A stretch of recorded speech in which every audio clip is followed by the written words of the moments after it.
Welcome back to the Dinar Chronicle, the #1 source for everything related to the Iraqi Dinar, Vietnamese Dong, and the global currency reset.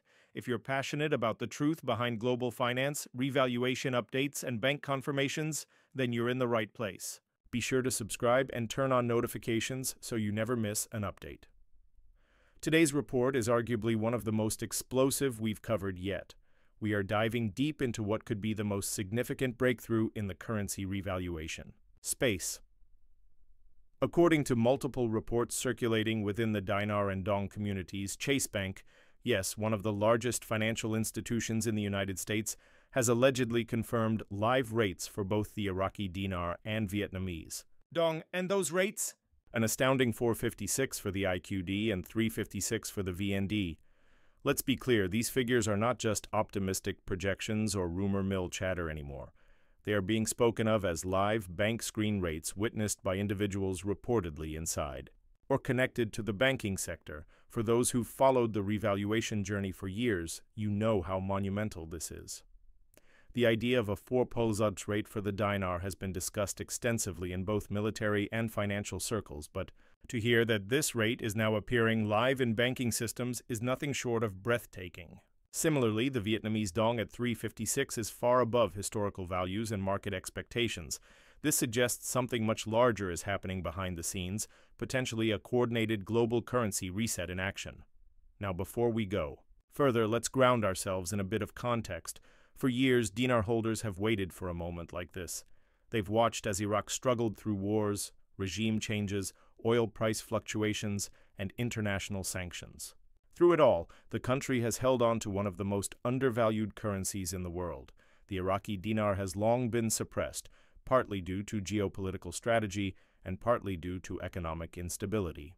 But behind the scenes, Iraq has been quietly building its reserves, modernizing its banking systems, and aligning its fiscal policies with international standards. Many experts have argued that Iraq's true wealth, its oil, gold, and untapped mineral resources, hasn't been accurately reflected in the value of the IQD. And then we have the Vietnamese Dong.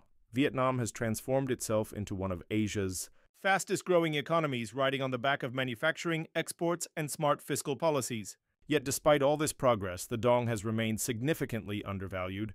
Just like Iraq, Vietnam's currency has not caught up with its economic potential. The whispers of a revaluation have grown louder over the years, with insiders claiming that Vietnam has been preparing for a major shift in currency value, one that would place the VND in a much stronger position globally.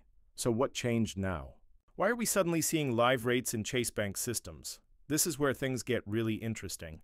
According to insiders and screenshots that are being shared privately, Chase Bank employees, those in specific international currency exchange departments, have allegedly seen these new rates populate their internal systems.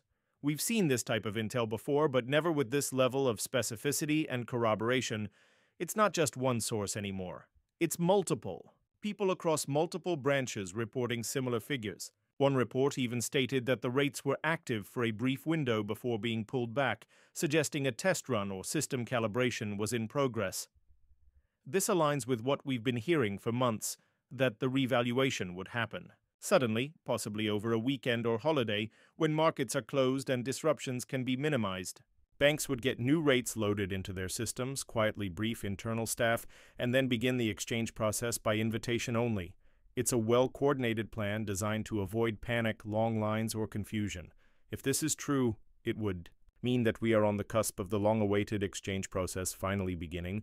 Let's pause here and talk about what a 4.56 rate for the Iraqi dinar actually means for holders.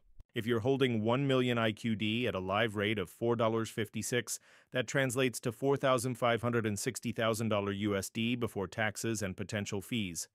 That is life-changing wealth for many.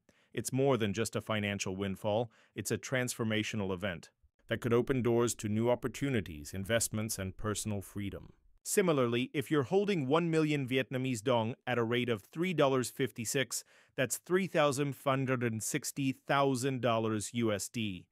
These are no longer just speculative numbers on forums. They are reportedly now real, live figures in a top-tier American bank. Of course, we must approach this news with a critical eye. Banks operate under strict regulatory guidelines, and public confirmation of new currency rates usually follows formal announcements by central banks and governments. As of this moment, neither the Central Bank of Iraq nor the State Bank of Vietnam has issued public confirmation of a revaluation, nor has the U.S. Treasury released an official statement acknowledging the rate changes. That doesn't mean the news isn't real. It simply means we are witnessing the early phases of what may be a controlled and phased rollout. It's possible that Tier 1 banks like Chase are being given early access to prepare for the larger public exchange, which could follow soon.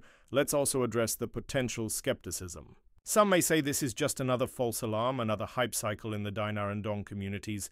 And yes, we've seen our fair share of those over the years, but what makes this situation different is the volume of confirmations, the credibility of the sources, and the alignment with ongoing geopolitical and financial developments.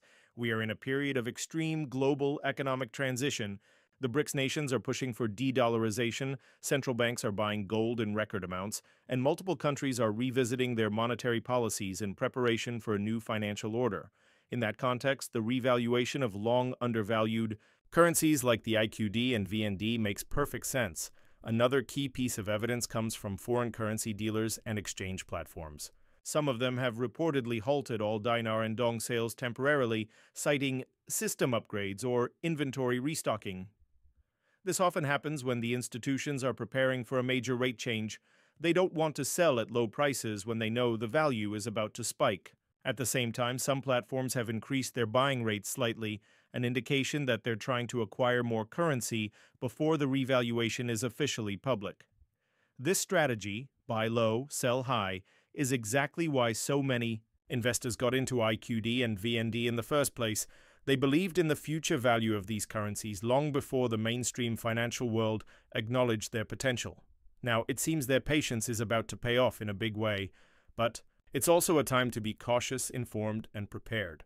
If these rates go live across all banks, the exchange process will move quickly, and there may be time-sensitive requirements involved.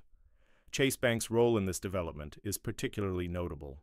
As one of the most powerful banking institutions in the world, they have access to the highest levels of financial intelligence and international coordination. If Chase is seeing these rates live, then it's very likely other Tier 1 banks, such as Wells Fargo, Bank of America, and Citibank, are either preparing for the same or already seeing the same updates. This could be a synchronized rollout, managed by international financial institutions under the guidance of the IMF, World Bank, and other regulatory bodies. Let's not forget Iraq recently completed several key steps that insiders have said were prerequisites for the revaluation. These include international compliance with SWIFT and ISO 2022, restructuring of foreign reserves, debt repayment agreements, and increased oil exports under global contracts. Meanwhile, Vietnam has increased its gold reserves, streamlined its import-export policies, and signed major trade deals with the U.S. and European Union. These aren't random coincidences, they're calculated moves that fit into the broader picture of currency rebalancing.